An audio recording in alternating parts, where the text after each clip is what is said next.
Դիտեք առաջին ալիք Ամերիկայի հեռուստակոնտենտը։ Բաժանորդագրվեք առաջին ալիք Ամերիկայի YouTube-յան ալիքին First Channel America։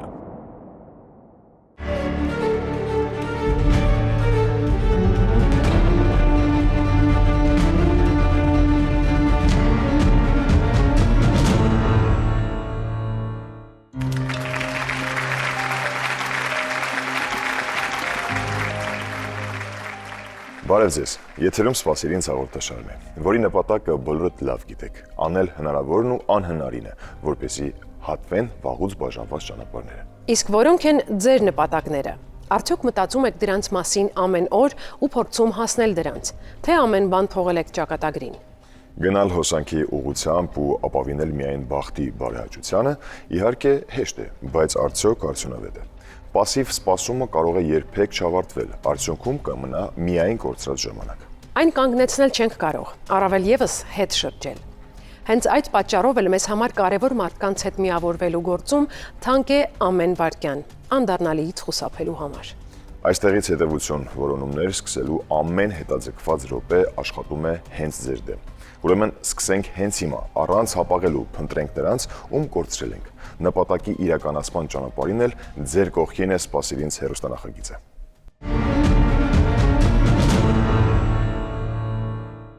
Մեր մշտական հեռուստադիտողները շատ լավ գիտեն, թե թողարկման այս հատվածում սովորաբար ինչ է տեղի ունենում։ Գիտեն եւ չեն սխալվում։ Այս պահին զրուցելու ենք մեր տաղավար եկած հյուրերից մեկի հետ։ Բարի երեկո, խնդրում եմ միացեք մեզ։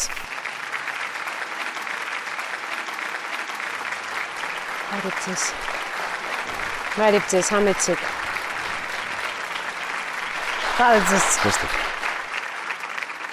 Բարի երեկո, խնդրում եմ ներկայացեք եւ պատմեք, թե ում եք փնտրում։ Ես Չալա Մուրադյանն եմ, փնտրում եմ իմ տեքոր տղա Մուրադյան Գուրգենին, որը 98 թվականից գնացել է, մինչև այսօր մենք լույս չունենք նրանից։ Կպատմեք մի փոքր Գուրգենի մասին, երբ է ծնվել, որտեղ, ինչով է զբաղվել։ Գուրգենը ծնվել է Ախլքալագի Սուլտա գյուղում 1968 թվականի փետրվարի 28-ին։ Հետո տեղափոխվել ենք Հայաստան, Քարակերտ ավանում ենք բնակվել, ինքը ամուսնացել է, 2 երեխա ունի, մի տղա մի աղջիկ։ 98 թվականին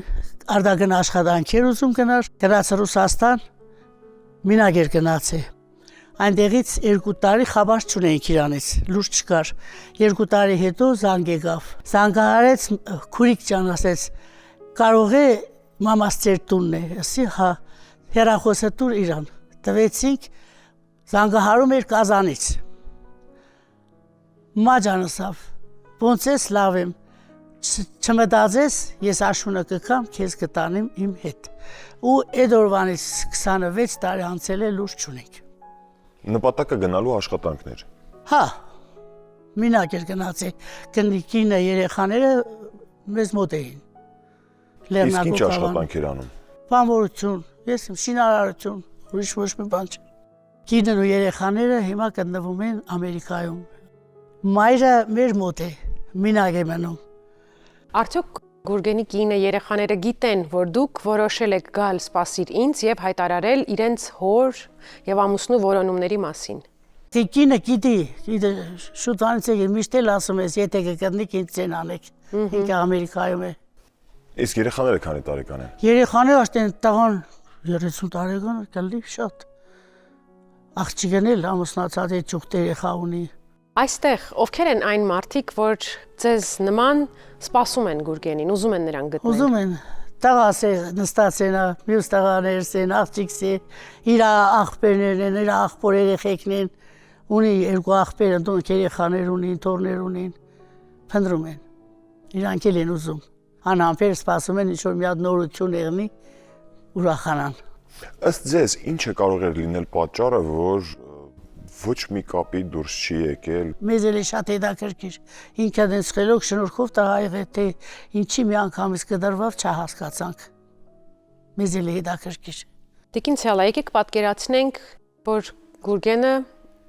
աշխարհի ինչ-որ մի կետում կմիացնի հեռուստացույցը, կտեսնի ձեզ, կհասկանա, որ իր հորեղբոր կինն եք եւ իրեն եք փնտրում։ Ես պիտի խնդրեմ ձեզ, որ նայելով տեսախցիկին, ձեր խոսքն ուղեք հենց նրան, Գուրգենին։ Ուզում եմ Գուրգեն ջան, եթե կաս, եթե ուզում ես մամայի տեսնիր տղա ջան, մեղքի արի, որտեղ կուզեգնից մեղքի արիրա տերություներա,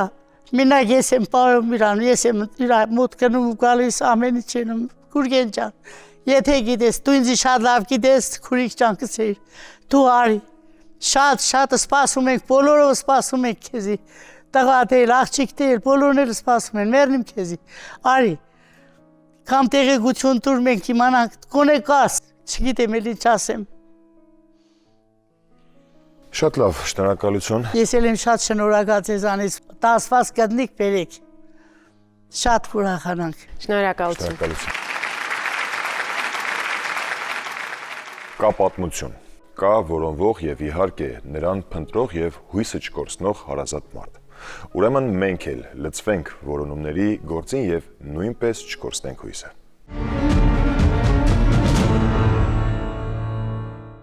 Այս պահին ուզում ենք դիմել Հայաստանի մարզերում բնակվող եւ մեր հաղորդմանը հետևող այն հեռուստադիտողներին, որոնք ցանկանում են փնտրել որևէ մեկին, սակայն դեռ վարանում են։ Եթե ձեր երկմտանքի պատճառը հեռավորությունն է, ապա մի կողմ թողեք բոլոր կասկածները։ Այս դեպքում պետք է միայն ու միայն ձեր մեծ ցանկությունը եւ համագործակցելու պատրաստակամությունը։ Եթե Երևան հասնելու հնարավորություն կամ ժամանակ չունեք, դա ոչ խնդիր է, ոչ առավել եւս խոչընդոտ մեր հաղորդմանը մասնակցելու համար։ Սպասիրինձը հավատարիմ է մնում իր ավանդույթներին եւ ձևաչափին։ Դուք ընդհանրապես դիմեք մեզ համացանցի կամ հեռախոսազանգի միջոցով, իսկ մնացածը կանենք մենք։ Մեր նկարանող խումբը սիրով եւ ողջավորությամբ կուղևորվի ձեր համայնք, ձեզ հետ հենց ձեր տանը հանդիպելու համար։ Նկարահանված տեսանյութը շատ չանցած կցուցադրվի մեր թողարկումներից մեկում, իսկ ձեզ կմնա միայն սպասել դրական արդյունքի։ Դրական արդյունքների սպասելու ենք բոլորս, թե հայտատուն, թե մեր նախագծի թիմը, թե հեռուստադիտողները։ Իդեպ այսօրվա հայտատուն եւս մարզից է դիմել մեզ, եւ նրա մասնակցությամբ տեսանյութն արդեն պատրաստ է։ Ուրեմն դիտենք առանց հապաղելու։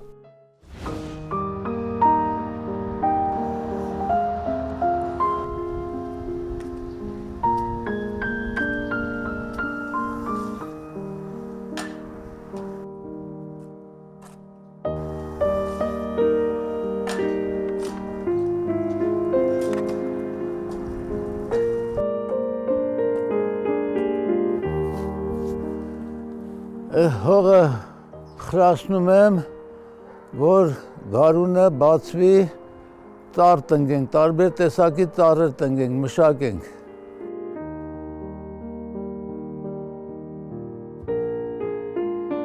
Ես Հարությունյան Ռազմիկն եմ, փնտրում եմ իմ բանակային ընկերոջ Ալեքսեյ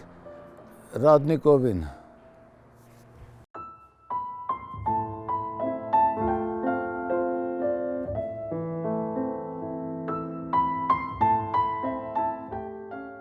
Այս ալբոմը գնելու համար մեկ օր, մի գիշեր նստել ենք մեկ ուսարանում։ Չեմ զղջում,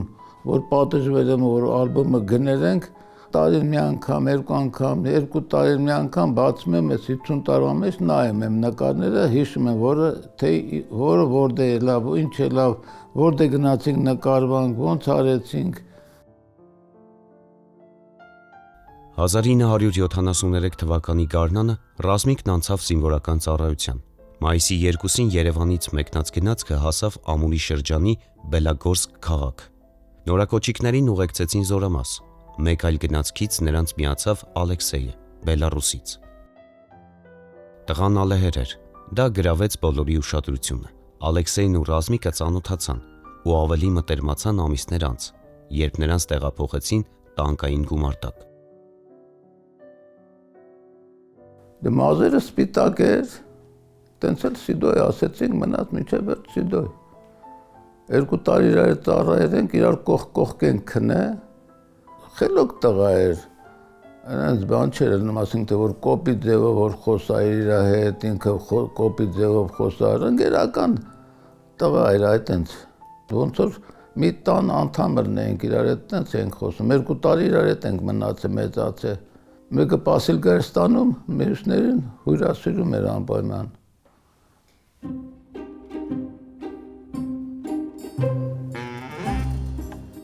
Զորամասում տղաները սիրում էին խնջույքներ կազմակերպել, խոհարարը Ռազմիկն էր։ Ընկերները ամենից շատ սիրում էին համտեսել նրա ձեռքով պատրաստած տապակած կարտոֆիլը։ Երեկոյան էլ հեռուստացույցով ֆիլմեր էին դիտում ու հարազատներին նամակներ գրում։ Բոլորս էլ իրար հետ լավ հավասար ենք, տարբերություն չենք դնում, որ ինքը մի տարիա ծառա է, ես 2 տարի եմ ծառա է, 6 ամիս է ծառա է, թե նոր է եկե, հավասար, իրար հետ հավասար ենք էլ մենք միշտ էլ։ Ընկեր ենք էլ, իրար հետ լավ ենք էլ, իրարից չենք նեղած, իրար հետ ոչ մի բան չենք ասել իրար։ 1975 թվականի հունիսին ընկերները զորացրվեցին։ Մեկնելուց առաջ Ալեքսեյը Ռազմիկին առաջարկեց իր հետ Բելարուս գնալ, բայց Ռազմիկը շտապում էր, ուզում էր տուն վերադառնալ։ Նա նոթատետրում գրանցեց ծառայակից բոլոր ընկերների հասցեներն ու նրանց հրաժեշտ տվեց, կրկին հանդիպելու խոստումով։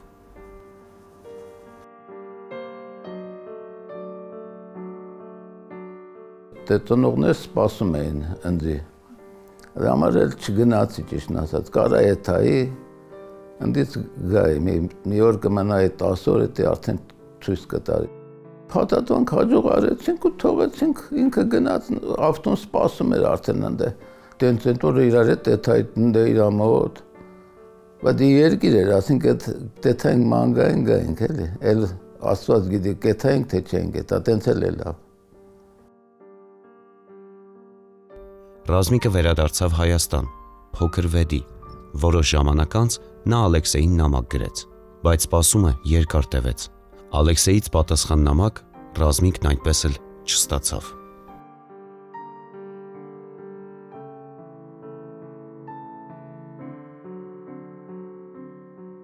Միթե սխալ եմ գրել հասեն, մի հատ տառը սխալ գրածելն է չեր է թալու նորից, տենց էլ ոչ պատասխանեցի, միթե գնացել էտիս տեղա փոխվերա ուրիշ տեղ, պարգում եմ, որ քնեմ եկել աշկիս գարես է բանակում ինչ են կարե, ոնց են կարե, ոնց են ծառա է, Ալեքսեյ, Սիդոյ, արի Հայաստան, կդիմավորենք, կընդունենք, որպես եղբայր, ես քեզ սպասում եմ, արի հանդիպենք, հեռախոսով խոսանք, նամակ գրենք իրար, մինչև վերջ, մինչև իրար ինչքան որ ճանաչենք, ճանաչում ենք, արի հանդիպենք իրար։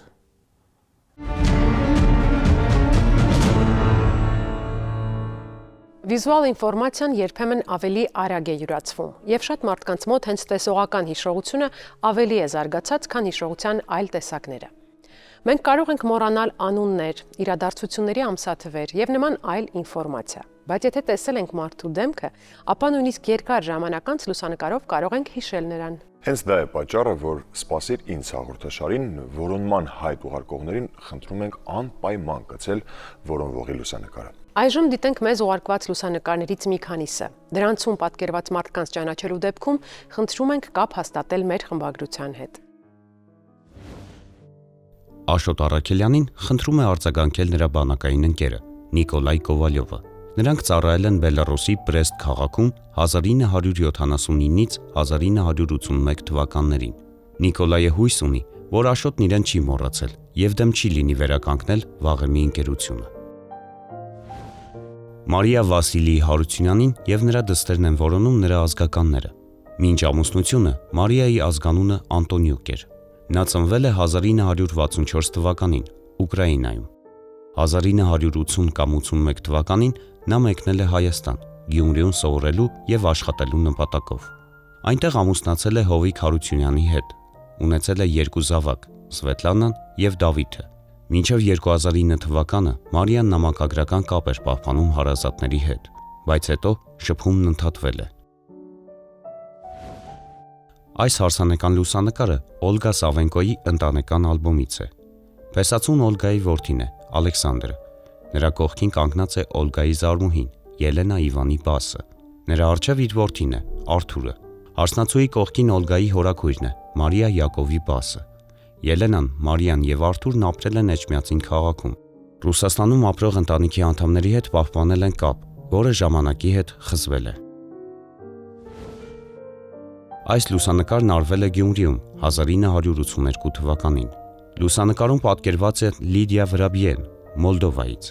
Նրա կողքին Լիդիայի որդու 1983 թվականին ծնված Ռուսլանի հայրն է, որի անունը Գեորգ է կամ Գևորգ։ Լիդիան մահացել է այդպես էլ ոչինչ չպատմելով որդուն հոր մասին, սակայն Ռուսլանն այժմ ուզում է գտնել նրան։ Հայկազ Գարեգինի Դավթյանին, նրա զավակներին, թոռներին կամ այլ ազգականներին է որոնում նրա թոռնուհին Նատալիան։ Նատալիայի մոր անունն է Լիլիա Հայկազի։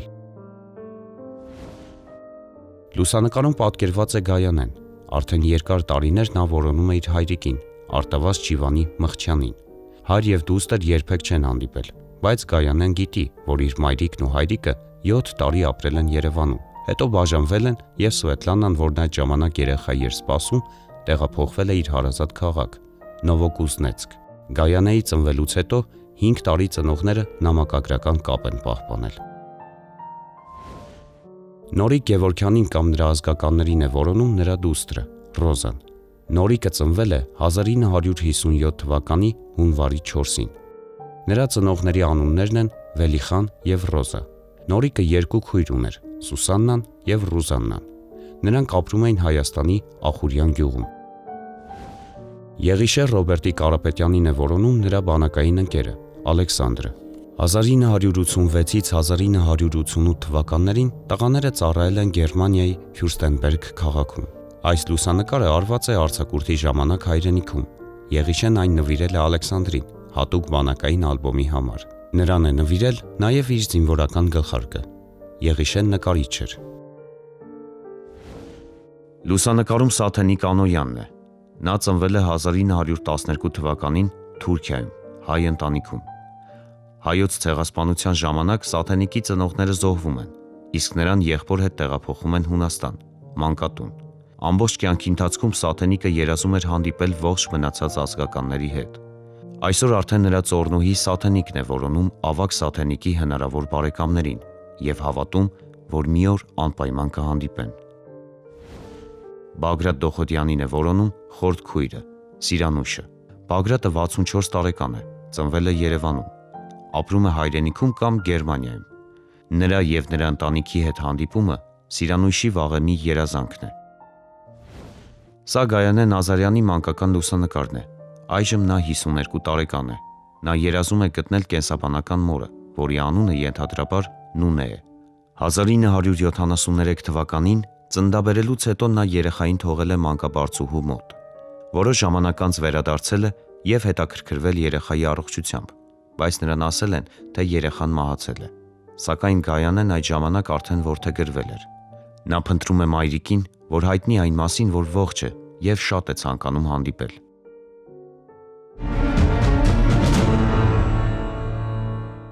Ուշադիր հեռուստադիտողները վստահաբար կհիշեն, որ նախորդ տարի «Սպասիր ինձ» հեռուստանախագիծը հանդես եկավ նորամուծությամբ։ Ինքնուրույն որոնման հայտ նկարահանելու հնարավորություն տալով բոլոր ցանկացողներին։ Ուզում ենք եւս մեկ անգամ հիշեցնել այդ տարբերակի մասին, որն անվանել ենք սելֆի հայտ։ Սա հարմար տարբերակ է հատկապես նրանց համար, ովքեր բնակվում են արտերկրում, բայց շատ են ցանկանում մեր հաղորդման մասնակիցը դառնալ։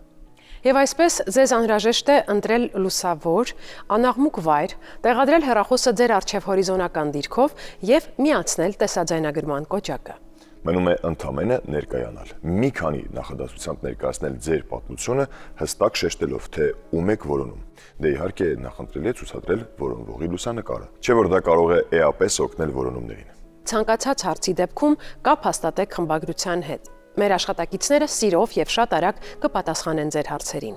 Մենք սպասում ենք ձեր սելֆի հայտերին աշխարհի ցանկացած երկրից։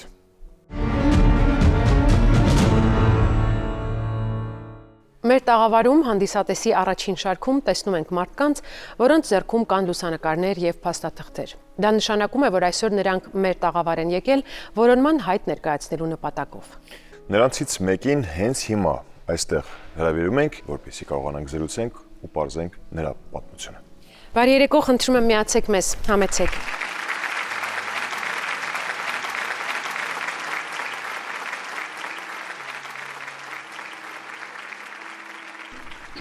Ես Անուշկա Գրիգորյանն եմ, Փնտրում եմ հորեղբորս աղջկան Նադիային, ծնված 73 կամ 4 թվականներին։ Առիթ ունեցել եք նրան տեսնելու, շփվելու նրա հետ։ Ոչ, Նադիան ծնվել է Ռուսաստանում, փոքր հորեղբորս աղջիկն է, հորեղբայրս արտաքին աշխատանքներ եղել տարիներով այնտեղ, երբ մայրը հղի է եղել, Մարինան, հորեղբայրս նրան բերել է Հայաստան, գյուղ, Բազում գյուղ, պապիկիս, տատիկիս տուն, դա եղել է սեպտեմբեր-հոկտեմբեր ամիսը, գարնանը նրանք վերադարձել են Ռուսաստան և Նադիան ծնվել է Պերմի ռայոնի Կոեդա քաղաքում, այդքանը գիտենք, հետո հորեղբայրը վերադարձել է սեզոնային աշխատանքի, քանի որ տատիկը պապիկը ծեր են եղել Հայաստան, երկրորդ տարին նորից վերադարձել է, Մարինայի հետ կապերը շատ լավ են եղել, հայրս և երկրորդ հորեղբայրս էլ են եղել, նրանք եղբայրը աշխատել են նույն քաղաքում։ Երրորդ տարին երբ եկել են ձմռանը հորեղբայրս մահացել է, քնել է և չի արթնացել։ Այսինքն դուք տեսել եք ձեր հորեղբոր աղջկան։ Չէ, հորեղբայրս հիշում եմ, հորեղբորս հիշում եմ, բայց իմացել ենք, որ աղջիկ ունի։ Դե ես էլ այդ տարիներին 4-5 տարեկան եմ եղել, բայց պարզ հիշում եմ հորեղբորս։ Երբ որ նրա կինը եկավ Հայաստան եւ այս։ Չէ, ես 2-3 տարեկան եմ եղել։ Նադիան ծնվել է Ռուսաստանում, Կոեդա քաղաքում։ Մարինան մայրը աշխատել է հիվանդանոցում, գիտեք, Կոննի զավոդ թաղամասային բնակվելիս են եղել այդտեղ։ Հորեղբորս մահից հետո հաջորդ տարին դա եղել է 79 թվականը արդեն, եւ Նադիան եղել է 5 տարեկան։ Այս վերջին նկարն էր, երբ մայրը տվել է հորեղբորս։ Երբ բերել է Հայաստան, պապիկը որոշել էր գնալ երեխան տեսակցության եւ միգուցե մայրը տար բերեր տեսնեին մնար իրենց հետ, բայց երբ գնում են, արդեն Մարինան այդտեղ այդ քաղաքում չի լինում, չեն գտնում իրեն։ Հարևանները ծանոթ են ասում են, որ երեխայի տեղափոխվել է այլ քաղաք։ Ոչ մի տեղեկություն չունեին։ Չէ, այն ժամանակ հայրս մյուս հորեղբայրս փնտրել են, ասենք աշխատողների միջոցով հարևանների չեն կարողացել գտնել։ Արդյոք ձեր հորեղբոր աղջիկը կրել է նույն ազգանունը ինչ դուք։ Չէ, կարող ասել որ հորեղբայրը չկա, մյուս հորեղբայրն էլ չկա, պապաս էլ իր տվյալներով վերջին անգամ տեսել է 4 տարեկան, բայց Մարինան շատ լավ հարաբերությունների մեջ այլ է հորս եւ հորեղբորս հետ, որովհետեւ երբ նրանք գնացել են արտաքին աշխատանքի, Նադիային թողել է, եկել է իրանց այդ մնալու տեղը, պապան միշտ ասում էր մեր ծոցին էր քնում։ Սիրել են շատ, բայց այդ հաջորդ տարին երբ գնացել են, այնտեղ չի եղել, անհասցե տեղափոխվել։ Ինչու որոշեցիք հենց հիմա գտնել ձեր զարմունքը։ Ճիշտն ասած, մենք նոր չենք որոշել, տարիներ առաջ շատ ենք փնտրել համագյուղացիների միջոցով, որովհետև մեր գյուղացիների մեծ մասը այդ ռայոններում աշխատանք են գնում, վերադառնում չի ստացվել։ Հորս մահից հետո որոշեցինք իր ցանկությունը իրականանա, չստացվեց։ Իսկ ես անգամ որոշեցի, ես դիմեմ։ Իսկ ձեր հորեղբայրը այլ ժառանգներ ունեցել է այստեղ Հայաստանում։ Չէ, ամուսնացած չի եղել, ժառանգներ չունի, դա առաջին կինը եւ աղջիկն են եղել։ Միակ ընտանիքը եղել է Մարինայի հետ։ Ձեզ հետ միասին ովքեր են այսքան շատ հուզվում եւ սպասում Բոլորս։ Նադիային։ Քույրիկս, եղբայրս։ Հավատարիմ մնալով այո մեր հաղորդման ավանդույթին պետք է խնդրենք տեսախցիկին ձեր խոսքն ուղղել։ Նադիա ջան, եթե դու տեսնում ես, մենք բոլորս սպասում ենք քեզ երկար տարիներ փնտրելով, մեծ սիրով կընդունենք քեզ, դու մեր երրորդ քույրիկն ես, մենք երկու քույր ենք, ինքը կդառնա մեր երրորդ քույրը։ Շնորհակալություն։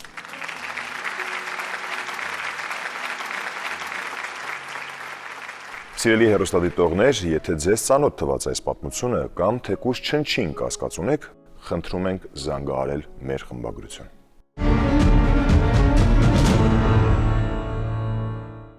Ինչ որ մեկի համար դու մի ամբողջ աշխարհ ես։ Մեկ ուրիշի համար ոչ մի նշանակություն չունես։ Ինչ որ մեկն ապրում է կյանքի լավագույն պահերը քեզ հետ կիսելով, իսկ մեկ ուրիշն անգամ չի հիշում քո մասին։ Մեր կյանքում միշտ էլ մեկին օդ ու ջրի նման պետք ենք, մյուսին ոչ։ Ու նույնն ենք ուրիշների հանդեպ։ Սակայն մարդու նկատմամբ վերաբերմունքը շատ ավելի արտահայտված է դառնում այն ժամանակ, երբ նա ինչ-ինչ պատճառներով հեռու է մեզնից։ Այո, երբ որևէ մեկից լուր չունենք, կարոտն էլ ավելի ուժեղ է դառնում։ Նրա կարիքն էլ ավելի շատ ենք զգում։ Եվ սկսում ենք որոնել, կապ հաստատելու հնարավորություն ենք փնտրում։ Ու փնտրում են նրանք, ովքեր իսկապես սիրում են, փնտրում են նրանք, ովքեր անտարբեր չեն, ում համար դուք հենց այն կարևոր մեկն եք, ում կյանքն առանց ձեզ լիարժեք չէ։ Որոնումները հենց արտացոլանքն են իրական վերաբերմունքի։ Դրանք չեն թողնում կասկած անգամ, թե ինչ նշանակություն ունեք դուք որոնողի համար։ Մեր հերթական որոնվողը թող տեսնի այս տեսահայտը ու հասկանա, որքան կարևոր է նա իրեն փնտրողի համար։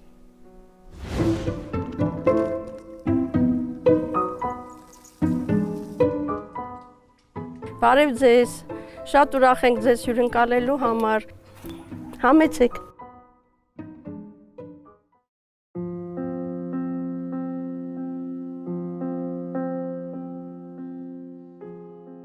Սվետլանայի հայրն է, Նորայր Պետրոսյանը։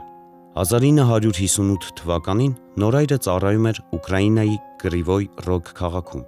զորամասի ճաշարանի պահեստապետն էր։ Այնտեղ նա ծանոթացավ Տատյանայի հետ։ Աղջիկը խոհարար էր, նա զորամասում աշխատում էր մորաքրոջ հետ։ Նորայրի և Տատյանայի միջև սիրավեպ սկսվեց։ Բայց 1961 թվականին երիտասարդները բաժանվեցին։ Զորացրվելուց հետո Նորայրը վերադարձավ Հայաստան, Սասունիկ գյուղ։ 1963 թվականին նա ընտանիք կազմեց, ունեցավ 2 դուստր։ Ամուսնությունից հետո միայն Նորայրն ընկերներից իմացավ, որ բաժանման ժամանակ Տատյանան հղի է եղել, որդուն նա Ռադիկ է կոչել։ Երրորդ երեխայի գոյության մասին ընտանիքում բոլորը գիտեին, բայց Նորայրի կինն արգելում էր այդ թեման քննարկել։ Համարյա դպրոցական էի արդեն, դե կոնկրետ չեմ հիշում տարիքս, կարող է երկրորդ, երրորդ դասարան, արդեն ինձ հետաքրքրում էր այդ հարցը, այդ ժամանակ էլ հələ եղբայրս ծնված չէր ու միշտ ուրիշներին նայելով նախանձում էի, որ իրանք մեծ եղբայր ունեն, ես չունեմ, միշտ ձգտում կար, որ պապ, եթե իրոք ունենք եղբայր, գնա բեր։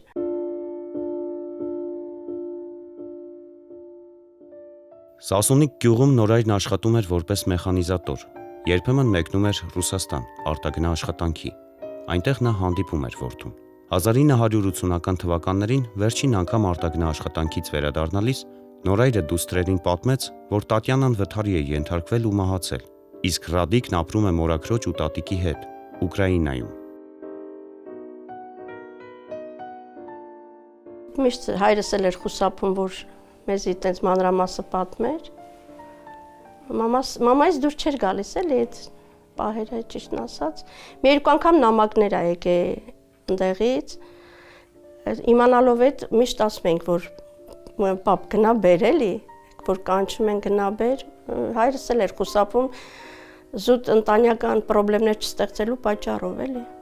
Ուրիշներին, որ նայում էիր, մեծ թիկունք ունեն, եղբայրը միշտ ոնց որ թիկունքի սյունա, չէ։ Եղբոր քաղցրությունը հələ չէի տեսել այն ժամանակ, ասենք իրանց որ նայում էի, բան էի անում էլի, այդ կարիքը շատ էի զգում։ 1980-ականներից հետո Նորայրը Ռուսաստան այլևս չմեկնեց։ Տարիներ անց նա եւս մեկ որդի ունեցավ։ Ընտանիքի հետ կյանքը շարունակեց Սասունիկում։ Նորայրը մահացավ 2014 թվականին։ Հայրիկի մահից հետո Պետրոսյանները Ռադիկի մասին սկսել են ավելի հաճախ մտածել։ Հարցերը շատ են, որտեղ է նա հիմա, ճանաչում է արդյոք իր հորը, գիտի հարազատների մասին։ Պատասխաններ չկան, կա միայն հույս, որ Ռադիկը կտեսնի որոնման հայտն ու կարձագանքի։ Շատ ուրախ կլնեմ, այդքան տարիների կասկածանքները կվերանա, ասենք։ Ու միշտ սպասել ենք, էլի միշտ ուզել ենք, որ գտնենք իրան։ Եղբայրս հետ եղբայր կլնեն, մտերիմ կլնեն։ Իրենք էլ շատ կուրախանան, որ գտնենք։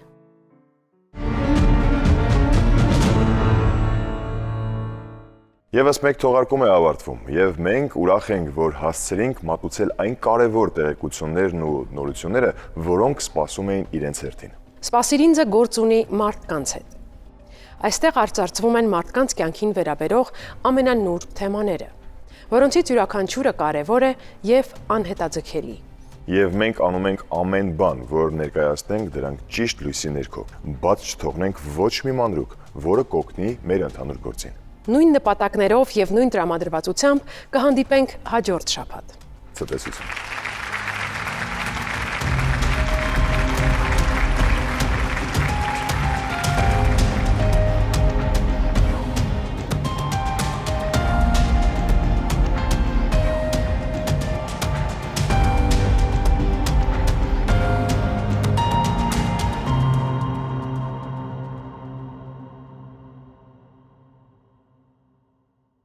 Դիտեք Առաջին ալիք Ամերիկայի հեռուստակոնտենտը։